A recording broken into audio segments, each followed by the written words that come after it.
These are things that are really, really, really bugging you. Things that you can't stand anymore. You say to yourself, I know. I'm gonna tell Radio from Hell all about this, and maybe it'll make me feel better, and maybe these things will disappear from my life. Sometimes that does happen.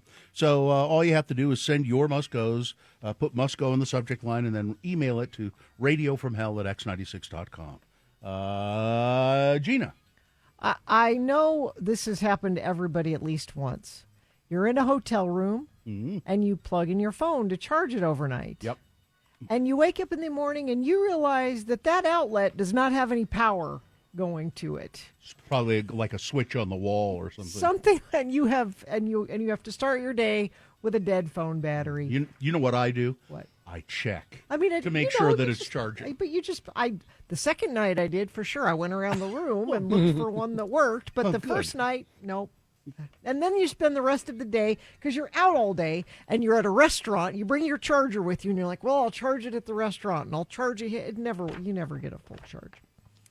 Let's see. I got two about elevators. One from our friend Dr. Mike, and one from Parker. What must go is the lack of elevator etiquette. Let people out of the elevator before you try to get on. Yeah. Yes. This works for buses, taxis.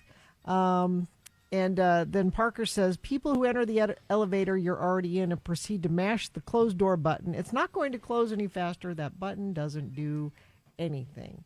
Let's see. Then we have this from Angie. What's the point of voting if the Electoral College has the ultimate power to decide? The Electoral College must go. I agree with that. Yep. Also, Yes. let's see. This is from John. The entire fraud prevention team at Chase Bank. They've shut down my credit card in error no less than 5 times in the last month. Wow.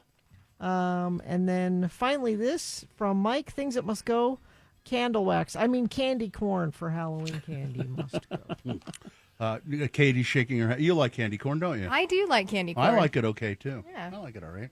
I'll go next. Let's see. I've got this one says, just one today, going to shake someone's hand, and they say, I'm a hugger, and then they try to hug me. Please stop. Yeah. If you don't know me, especially, Yeah. I'm not hugging you. Yeah. I think this one's from my wife. My wife doesn't even like me to hug her. She does not care for hugging at all. Let's see. This one says, my thing that must go is my date admitting that she would rather order chicken nuggets at a sushi restaurant. What? Let her order what she wants. Do they have chicken nuggets here? Well, my question is why did you take her to a sushi restaurant? Well, if it's a first date, maybe you don't know. You don't know that she's such a picky eater? Or you don't, or when they go to the restaurant, she doesn't say, "This is sushi. I don't really care for a sushi. Can we go somewhere else?" Yeah.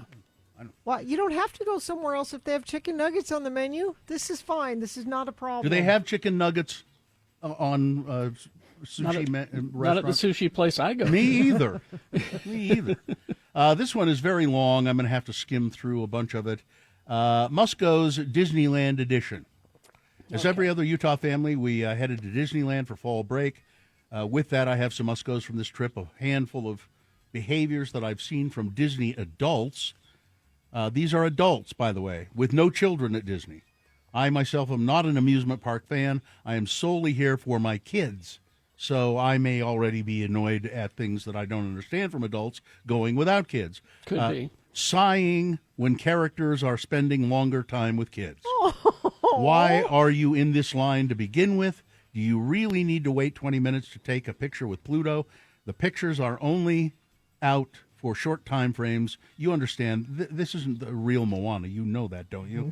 My daughter does not understand that, and you're taking away from some magic moments. Yeah. Exactly. For the I would kids. rather watch that sure. than and have the character walk away and not get a photo. Yeah. I'd rather watch that. Getting upset that strollers exist. One group of 30-something said, I wish they wouldn't allow strollers in the park. Getting upset that kids have bubble wands. My kid did not have a bubble wand, but I'm not just being salty about a remark toward my own kid. However, these are sold every 40 feet in the park, and all the kids love shooting the bubbles and being covered in the bubbles. And a lady in the group of grumpy ladies said, my clothes are getting bubbles on them. It's not hurting them. No. This one's clogging up the lines for the rides that are made for very small children. Today, the wait was over an hour for the Little Mermaid ride. Now, I myself do not understand waiting in a line for over an hour for any ride, but definitely I don't understand it for a ride like this. If it wasn't for my kids, I would describe this wait as so what they're saying here is that it's adults waiting in line and making the line longer than it has to be. Well, that's not. Yeah, it's kind of The hard adult, to control. Yeah, the adult wants to ride the ride as well. Yeah. And then finally, the foul language and scandalous dressing. I'm not a prude, but these things don't normally upset me. But when you're at a place for kids, why do you dress like a slut? And why do you have conversations loudly that are inappropriate for children to hear? Please stop. I could continue, but I will let it go. Yeah, you want to have those kind of conversations. You go to Trader Sam's, the bar up there by the hotel, and then you have it there. Yeah. You know. All right, that's it. Carrie? All right. Let's see. This one from does not say who these people are, so I'll just read them for you. Smith's grocery store changing the location of all the items I usually shop for. I hate when that Yeah, happens. I know. It's just It's so time-consuming searching everywhere now. People dragging their flip-flops and not picking up their feet. It's so annoying. Harley riders revving their engines while next to me at a light. Nobody is impressed. Go watch the South Park episode to find out what people think of you. Here, try this. Roll down the window and go, "Ooh, you're so interesting." Let's see. Here's another one. Rude neighbors must go. I moved into a new apartment complex, and while getting coffee one morning, I got flipped off by another driver after I gestured to go ahead since they were in a rush. Little do they know we live in the same community. I'm willing to say nothing to keep the peace. My other must go is the urge to egg this person's car and apartment door. I think you should do it.